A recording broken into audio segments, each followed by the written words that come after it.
మిత్రమా, నువ్వు ఆ మనిషికి అలవాటు పడుతున్నావా, లేదంటే బానిసవుతున్నావా? జవాబు కోసం తడుముకోకు మిత్రమా. రెండు మంచివి కాదు. అలవాటు పడితే వదులుకోలేవు. బానిసైతే నిన్ను నువ్వు వాళ్ళకి నచ్చేలా మార్చుకుంటావు. ఒక్కసారిగా వదిలేస్తే అనాథలా మారిపోతావు మిత్రమా. ఇది అవసరమా చెప్పు? ఎందుకు వదిలేస్తారంటే నువ్వే వెంపర్లాడతావు కదా. అందుకు మిత్రమా, నీ తర్వాతే నీకు ఎవరైనాని గుర్తించుకొని మెలుగు. అప్పుడు నిన్ను ఎవరు ఏమీ చేయలేరు. అర్థమైందనుకుంటా. అయ్యో, వాళ్ళందరూ ఒకటే, నేనే ఒక్కడినని ఎప్పుడు కూడా బాధపడకు మిత్రమా. నువ్వు అలా అసూయ పడాలని వారి ప్రధాన ధ్యేయమని తెలుసుకో. ఒంటరి పరిస్థితుల్లో కూడా నవ్వుతూ ఉండు. అది వాళ్ళకి కొత్త నరకమే. దూరంగా పెట్టి నువ్వు ఏమవుతుందో చెప్పు. అంతకంతకు మానసిక దృఢత్వం పెంచుకో మిత్రమా.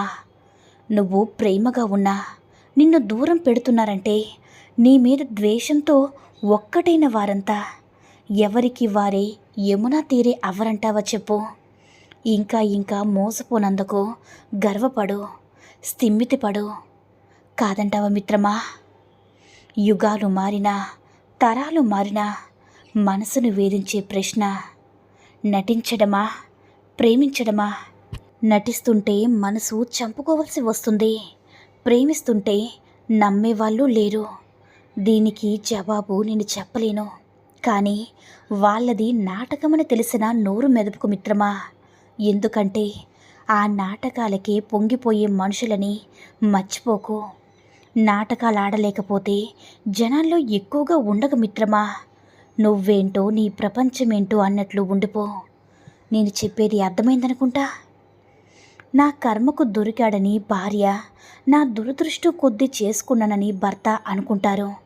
కానీ నిజానికి మనకి ఎవరితో ముడిపెట్టాలి వాళ్ళతోనే ముడిపెడతాడు ఆ భగవంతుడు. బహుశా ఆమెను అతడు తప్ప ఇంకెవ్వరూ భరించలేరేమో. అతన్ని ఆమె ప్రేమిస్తున్నట్లు ఎవరు ప్రేమించలేరేమో. మనకి ఏది కావాలో మనకి తెలియదు మిత్రమా. దేవుడికి మాత్రమే తెలుసు మనకి ఎవరు కరెక్టా అని. మనకి దొరికిన బంధం ఎప్పుడు కూడా వరం అనుకోవాలి. ఆ బంధం జీవితాంతం సుఖంగా సంతోషంగా నిలుపుకోవాలి మిత్రమా. మనం ఇది అని ఒకరు నెగిటివ్గా చెప్పినప్పుడు దయచేసి ఎప్పుడు కూడా వాదించుకో.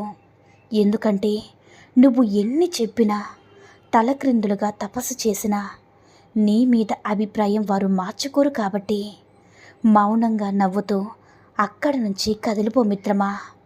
కాలమే కొన్నింటికి సమాధానం చెప్పగలదు. అర్థమైందనుకుంటా. మిత్రమా, నువ్వు ఎందుకు చాలా ఎక్కువగా బాధపడుతున్నావెందుకు? నీ ప్రేమలో నిజాయితీ ఉంటే సరిపోదు మిత్రమా.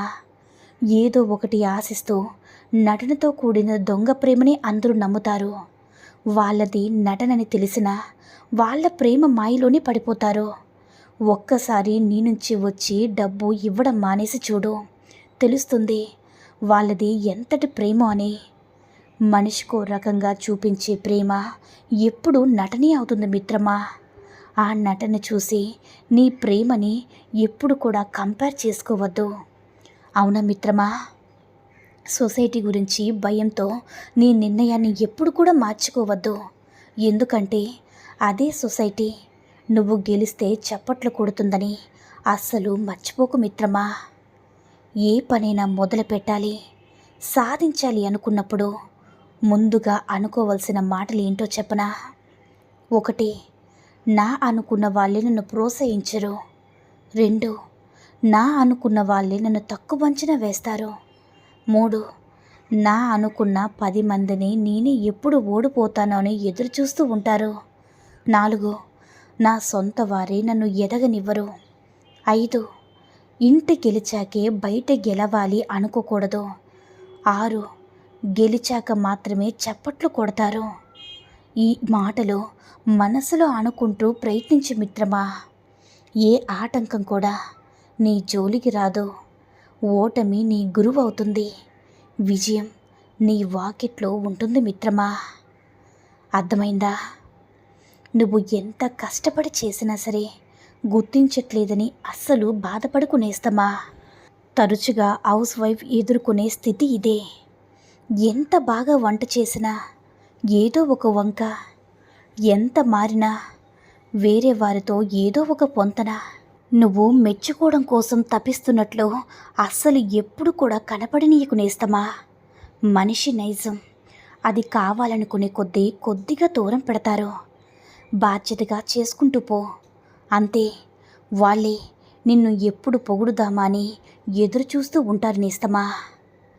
గుర్తుంచుకో మిత్రమా, ఎవరి కర్మ వారు అనుభవిస్తారులే అని ఊరుకుంటే నిన్ను ఎప్పుడు కూడా ఎక్కడో దగ్గర వంచన చేయడానికి చూస్తారు. వాళ్ళు నీతో ఎలా ప్రవర్తిస్తే నువ్వు కూడా అలాగే ప్రవర్తించనేస్తమా. మనం పడ్డ బాధ వాళ్ళకి తెలియాలంటే మనం అలాంటి బాధ కలిగిస్తేనే కదా తెలిసేది. వాడి పాపాన వాడి పోతాడులే అనుకుంటే చేతకాని వాడనుకుంటారే తప్ప మంచివాడని పూజలు చేయరు. కోరికలు తీర్చకపోతే దేవుడిని మార్చేసే రోజులు ఇవి మిత్రమా. నువ్వెంత చెప్పు. కాబట్టి ఎప్పుడు కూడా ధైర్యంగా ఉండు, ఆత్మవిశ్వాసంతో ఉండు. ఎవరైనా సరే మిత్రమా, ఎంత ప్రేమించానో అయినా దూరం పెడుతుంటే చావాలా బ్రతకాలని ఆలోచిస్తూ ఉంటారు. మనిషి పోతేనే ఏది ఆగట్లేదు నేస్తమా. అలాంటిది పట్టించుకోవట్లేదంటే చచ్చిపోవాలా చెప్పండి. ప్రేమ ఇద్దరిది, బాధ మాత్రం ఒక్కరికి ఎందుకు నేస్తమా. నిన్ను వదిలేసిన వాళ్ళు చాలా సంతోషంగా ఉన్నప్పుడు వదిలించుకొని నువ్వు ఇంకా సంతోషంగా బ్రతికి చూపించాలి నేస్తమా. మనసులో మాకు చోటివ్వండి అని అడుక్కోకూడదు. వాళ్ళ మనసు ఆరాటపడేలా ఉండాలి ప్రేమంటే. అర్థమైందా నేస్తమా. గుర్తుపెట్టుకో మిత్రమా, నువ్వు ప్రాకులాడినంతసేపు నిన్ను పక్కన పడేస్తారంతే.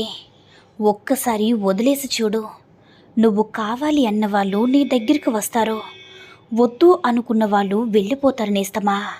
ఒకటి గుర్తుంచుకో, వాళ్ళు నిన్ను వద్దు అనుకున్నారని తెలిసినా ప్రేమ చూపిస్తూ ఏదో ఒక రోజు నన్ను అర్థం చేసుకుంటారని ఎప్పుడు కూడా భ్రమపడకు నేస్తమా. నిన్ను ఎప్పటికీ వ్యర్థమని వాళ్ళు అనుకుంటారు. అర్థమైందనుకుంటా. మాట మాటికి నాదే తప్పని అనుకుని నువ్వు అంతలా మదనపడకు నేస్తమా. వాళ్ళతో నువ్వు ఉండాలి అనుకుంటున్నావు కాబట్టి వాళ్ళ తప్పులు నీకు కనిపించట్లేదు. జరిగిన గొడవలో నీదే తప్పనుకుంటే సరిపోతుందని సర్దుకుపోతున్నావు నేస్తమా. అందుకే నువ్వంటే అంత చులకనా. ఒక్కసారి వాళ్ళదే తప్పని నువ్వు చెప్పు. వదిలించుకోవాలని చూస్తారే తప్ప నీతో ఎప్పుడు కూడా ఉండిపోరు నేస్తమా. అప్పుడప్పుడు నిన్ను నువ్వు గెలుచుకోవడమే ముఖ్యం. అప్పుడే కదా నీకోసం నువ్వు బ్రతికేది. ఎవరు నటించేవారో నీకు కూడా అప్పుడే తెలుస్తుంది నేస్తమా. నా అనుకున్న వాళ్ళకి నేనస్సలు నచ్చట్లేదు, నా బ్రతికెందుకు అలా అనుకోవడం ఎప్పుడు కూడా అనవసరం మిత్రమా. నీకు తెలిసిన ప్రపంచంలో నువ్వు నచ్చలేదంతే. నువ్వు ఎవరో తెలియని ప్రపంచంలో నచ్చచ్చేమో కదా. కొత్త మనుషులతో స్నేహం చెయ్యు. నీ కొత్త ప్రపంచాన్ని నువ్వే సిద్ధం చేసుకునేస్తమా. జీవితం ఏ ఒక్కరి కోసమో ఆపుకో.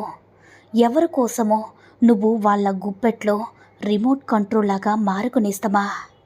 అర్థమైందనుకుంటా. ఈ సూక్తుల్లో ఏ సూక్తి నచ్చిందో కామెంట్ చేయండి. ఈ వీడియో కనుక నచ్చినట్లయితే మరిన్ని వీడియోస్ కోసం మన ఛానల్ని సబ్స్క్రైబ్ చేసుకుని మాకు కొంచెం సపోర్ట్ చేయండి. ధన్యవాదాలు.